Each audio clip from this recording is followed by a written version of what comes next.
We are very, very grateful and blessed to welcome back our beloved Reverend Candice Gee to give us our main message today. Reverend Candice? Yes, getting adjusted here, everybody. Good morning. How are you guys doing this morning? Good? Wow, I'm so full already. I really am. Thank you, Lara. That was a blessing. And Anna's, what a blessing. It's just an honor to walk into that, to be able to step into that field with you guys that you've already established. And as I often do, I just want to thank the Spirit that is my life, that is your life. You know, it's so grateful to wake up another day and to be able to be here and to share together in community, you know, in love and in joy and possibility, what's possible for us.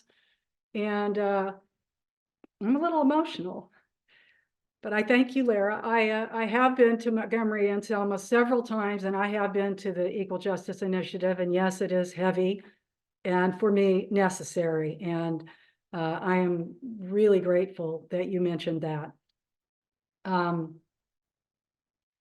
So I've been thinking about this topic ever since Amina asked me to speak about embracing change. And so what I want to talk to you about this morning is hugging the unknown. Okay, hugging it. Because, you know, when you think about it, you know, you have to define what the terms mean. And when you think about embracing, it literally means, I mean, the definition of it literally is to take or clasp, you know, in your arms, to hold as in a hug.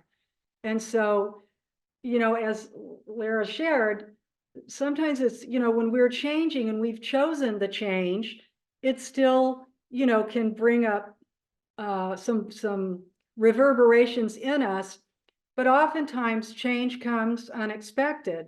And so how do we, you know, hug that? How do we embrace what, you know, what change is? And the change that I'm talking about, you know, is basically you know, it's a verb without an object. You're having a transformation. There's something that's changing about you that's becoming different than it was before.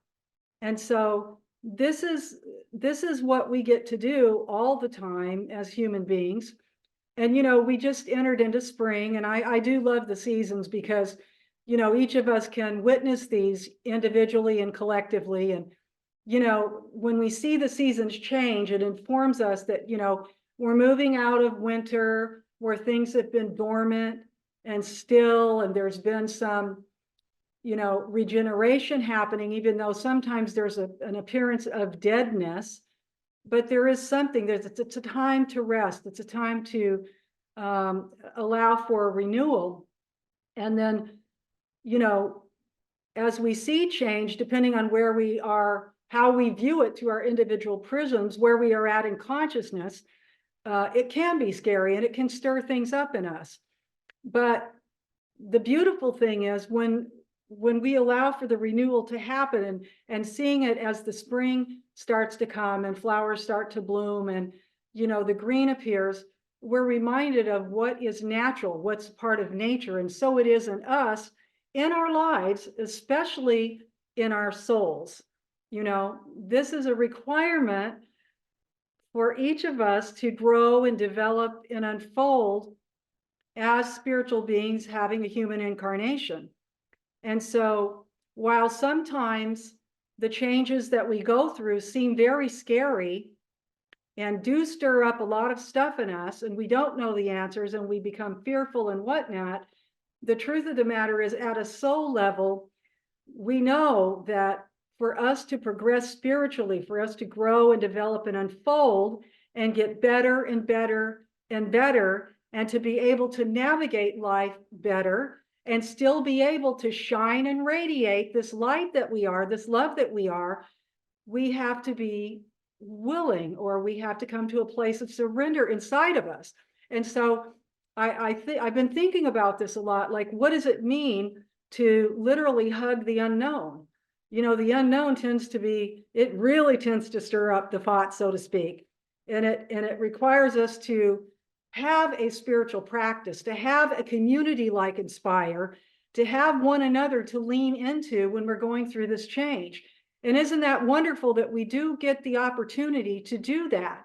We have this community that we can make a phone call, we can send a text, we can write an email and say, hey, this is going on in my life. I need a little bit of support. And that's one of the things that I think that is so wonderful about being in spiritual community together. Now, I was also thinking the other day about, because my first spiritual teacher taught me that Buddha, actually, Gautama had said this, but I know that the Greek philosopher Heraclitus talked about change. And he said, the only thing constant in life is change, right? And if you think about life, think about your own life and where you started, when you were a child, you were a baby, you're a child, you can look at your photos, you can look at when you were a teenager, as you move through young adulthood and so forth, there's stuff that you can view actually to mark it. And you can also mark this in your own consciousness, like where you began, then that happened, then this happened, then this happened. And all of the changes that you have already gone through, and this is good news, because this is evidence right there that not only is change required, but we have the ability to go with the flow with it, even though at times it seemed, like I said, very fearful or scary, or we didn't have the answers, we didn't know which way to turn. But the fact that we were willing, and even when we weren't willing, we were going to sort of be dragged along into the change, but we went through that, we came over that, we overcame that. And what happened, we got some knowledge from it. We gained some experience from that. And to me, that is what develops our character. So, we're going to go through it. Now, what happens when we don't want to go through change? Because we're going to go through it. We know that. Everybody's going to go through it no matter what. But what happens when we're fearful? Think about this. We become stagnant, right? We feel like we're standing in cement. And that happens in people's lives and in their awareness and in their consciousness when they refuse to change, when they refuse to bend, to be pliable, to grow. We become fearful and we are just frozen there. And then stagnation sets in. And what does it do? It's like a pinprick in the consciousness, because see, when the spirit gives you something, when you know intuitively that change is afoot and you willfully disregard that, or you sometimes disobey that, or we just turn our attention away from that and like, I don't want to deal with this right now, it pricks us, it bothers us. It's like that, having that little stone in your shoe. It's going to be a constant irritant, and irritate and irritate and irritate until we finally decide to let go and let God, until we finally decide to surrender and allow that to happen. And so I think it's really important to remember that we want to avoid, becoming complacent in our spiritual practice. And that, again, we have tools. This teaching is a practical teaching. And in New Thought, we have tools. We have prayer, we have meditation, we have one another, we have study, and so on and so forth. We have art. Thank God for the arts, for the beautiful poetry, for the beautiful art you see behind me is my wife. There's a pencil sketch there, and there's painting, and just this beauty that we get to create and be in and be with, as we just surrender and allow ourselves to become movable and be pliable. And, as true students, and all that ever means, by the way, is we're students of ourselves, right? We are people who examine ourselves. We have to have contemplation and introspection and honesty with ourselves if we're going to grow and change. And so when we find ourselves in these moments of complacency or in these moments of fear, that's okay. That's all right. Don't worry about that. People go through their life, you have regrets. Sometimes, you have them. And I've had them. And, sometimes I've heard people say, well, I don't want to have any regrets, or I have no regrets. And that's okay. That's also okay. But I think what's necessary for us to move forward is sometimes we have to look at the mistakes we've made honestly, not with judgment, but honestly. Okay, I did that. That wasn't the best move I ever did, but I gained something from it. And you see, when we do that, when we reconnect with things that we think that we didn't do well, or we didn't do right, or we could have done better, what happens? We make smarter choices, right?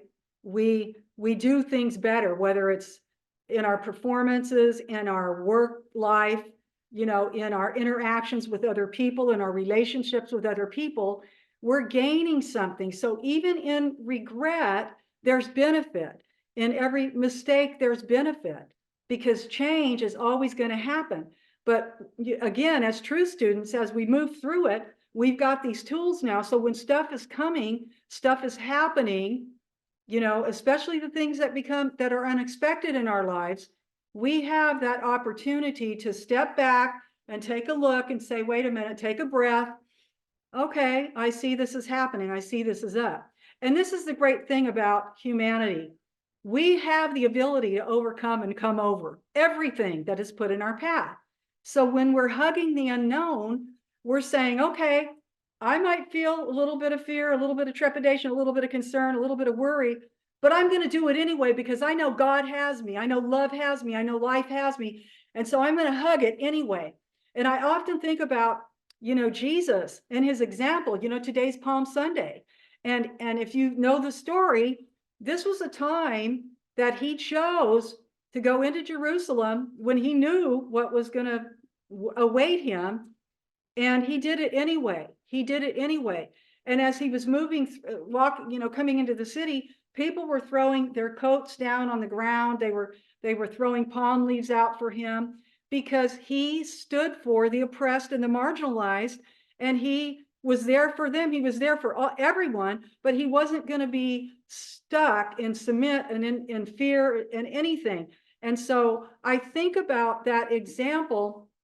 It's always inspiring to me to think about that example of moving forward into the unknown, no matter what his human process was, no matter what fear he felt, whatever, is just to go ahead and do it anyway. And, I was also thinking the other day about the author, Karen Casey. I don't know if many of you have heard of her, but I believe she's a Course in Miracles person, but she's 84 now. And this woman has written 28 books. And she does a lot of teaching and lecturing on, like, she was an alcoholic. She's been in recovery for a long, long time now, 30, 40 years. And so she does teaching on this, and she also does it on codependent relationships and so on and so forth. And, one of the things that she says in her book, Change Your Mind and Your Life Will Follow. And I love that book, by the way. She says, we only have two real choices in life. The first is to fall into despair, becoming numb, and then letting fear have its way with us. Again, what I was speaking about when we get frozen and we're not moving. But the second is to open our hearts to those around us, to heal ourselves through each other, by each other, with each other, okay? So that we can change how we respond to the interactions that we have. You can't change other people. You can't change, many times you can't even change a situation. I mean, sometimes you can, but it depends on what the situation is. But we can change how we act, and we can change how we react. And it is important to learn to think before we react, and so that we don't react out of fear and out of anger, and that we can make informed decisions and informed choices from our heart, which allows us to remain open, to remain pliable, and be able to move through whatever challenge that we're facing. And, In other words, we're embracing change, and we're hugging the unknown by changing our mind constantly, right? We get to change our mind about things. And you can also think about different experiences in your own life where you thought one thing at a certain time based on where you were in consciousness, but now you have a new view about it, right? You see it differently. And the thing that I love about it is we get to realize, wow, what a blessing that was. It didn't feel good at the time. It felt yucky. It was scary. It was terrifying. But what happened? I learned something from that. And so I think that's really important. In fact, I think that's the meaning of Romans 12, verses 1 and 2, which says, do not conform to this world, but be transformed by the renewing of your mind. So this is what we get to do. We get to say, I'm willing, I'm able, I can do this. And if I feel fear, I'm going to take the fear along with me. Put that fear on your back and keep stepping anyway. Okay. We don't want to let that freeze us out. We got to keep on moving. And that's one thing I have learned. I have learned it. I continue to learn it, and I continue to practice it, because what do we know about fear, false evidence appearing real? So we can be like, uh-oh, but it's like, that's what Jesus did. And if you think about it, he rode into Jerusalem with his fear. He did it anyway. And to me, that is when we are living in God consciousness. We are living the life that we're meant to live. When we don't do that, if you even wanted to use the scriptural story with it, we're living in the time of Pontius Pilate. Pontius Pilate represented the authority. He was the man. He was the figure. Okay, that had all these rules and whatnot. But Jesus said, you know what? I'm going in anyway, even though you're threatening my life, and you want to do harm to me.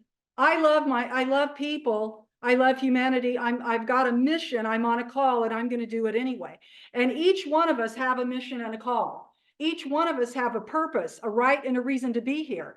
And our job is, of course, to develop that. Who am I? Like, your purpose, and to know what your purpose is. And when you know that, you're still going to have stuff that happens. You're going to go through stuff, and you're going to be afraid, but it's okay, because you can do it anyway, and you can do it willingly. You can give up your judgments. We can give up our judgments about whatever it is.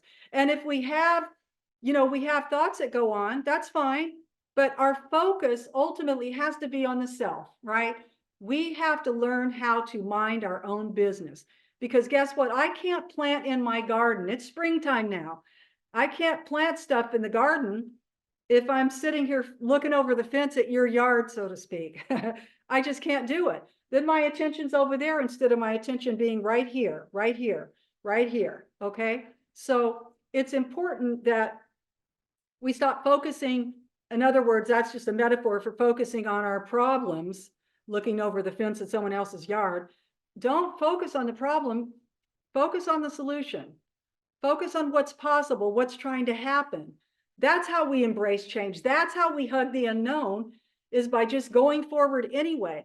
And, I learned even back in my law enforcement days, and everything's beneficial. And at the time, I'm telling you the honest truth. I would stand there when they would come and call us to attention when I was in the academy, and they would get up in your face this close, just like, and scream at you, and you would have to answer. They would be asking you the definition of a crime or something. You have to define it, and you better get it verbatim. And they're right there just breathing in your face. And I would be so afraid at the time that my butt cheeks would shake. I mean, I would literally be like, you could see me moving, but I did it anyway. And that taught me a very valuable lesson about fear, like, do it anyway. And of course, it was a situation where I had to do it. But then when I later got into New Thought, I was also taught to turn and walk directly in the direction of your fear. Don't turn away and go over there, go look right into it, because that is how it dissolves. And so when we're willing to give up judgments, when we're willing to remember that we're not in control anyway, this frees us. It allows us to to discover the lessons that life is always bringing us. And, all we but need to do is quiet our minds. And we do that through meditation. We do that through contemplation, introspection, through journaling, and through prayer. We want to pray without ceasing, because we're not changing the mind of the divine. The divine's already given us everything. The divine is perfect love, perfect peace, perfect harmony, perfect joy. The divine, the spirit, is always saying yes, but our job is to just embrace the changes that want to come and to step forth boldly by saying, yes, I can do this. I can be this. I am this. And as we continue to practice it, miracles happen. And that's what I love about this teaching.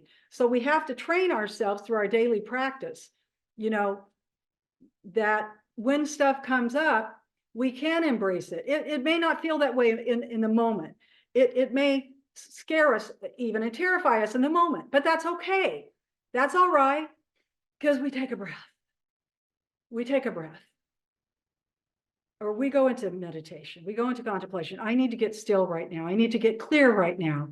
You know what? I'm going to pick up the phone and I'm going to call Reverend Amina. I'm going to call Reverend Tom. I'm going to call Jasmine. I'm going to call somebody. I'm going to call and get a prayer or a good word, you see?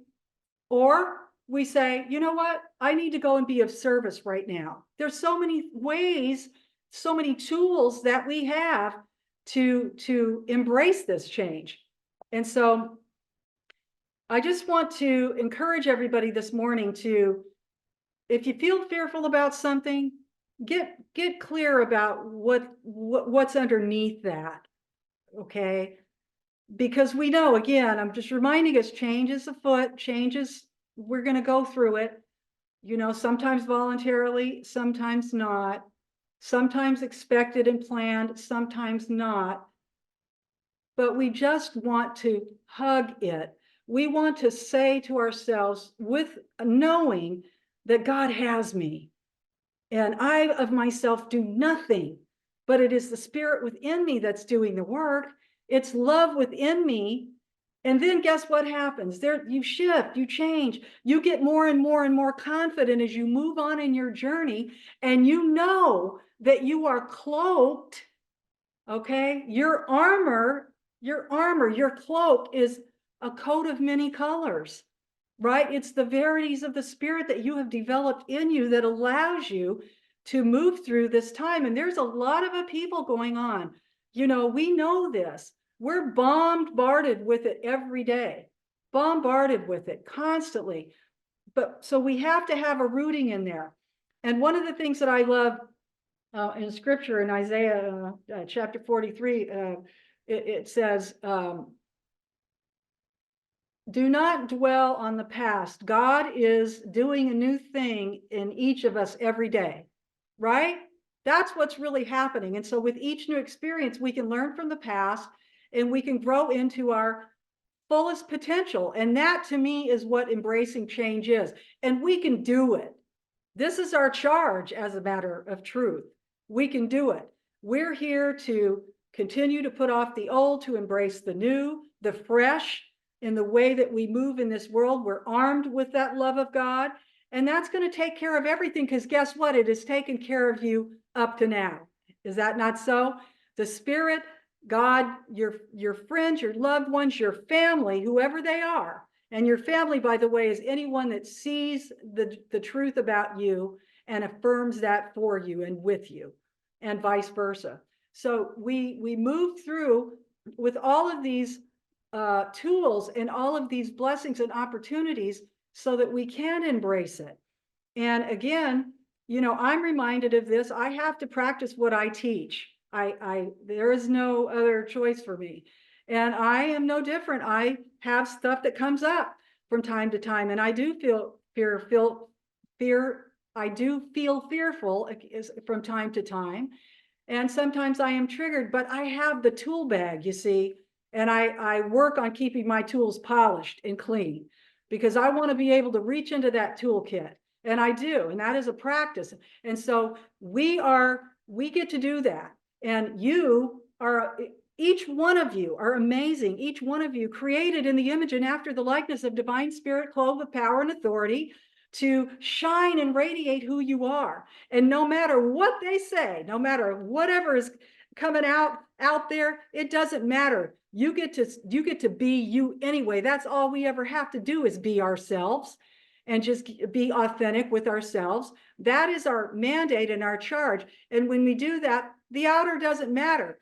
And what's really important is to watch that inner, right? Make sure that inner stuff is in alignment with the way that we're moving out in the world so that we're not in that conflict. And so when we do, again, when we find ourselves in conflict, get still and ask yourself, you know, why am I afraid right now? What is it that's holding me back? I know God's got something for me because God does have something for you. You cannot even imagine the good that the Spirit has in store for you. That's how good God is. We cannot even know and fathom the depths of that. And to the degree that we just continue to say yes to it, that whenever change is here, I'm going to grab onto it and I'm going to hold on to it, even if my behind cheeks are shaking, I'm going to do it anyway. I'm going to look straight at it and go. That is our lot in life. And so that's the message this morning. You can do it. We can do it together. And we get to be, do, and have all that the Spirit intends for us. And that is truly a wonderful life. This is a wonderful life because each of you are here. So please continue to say yes to yourself.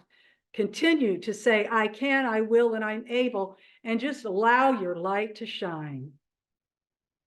That's my message this morning. Thank you.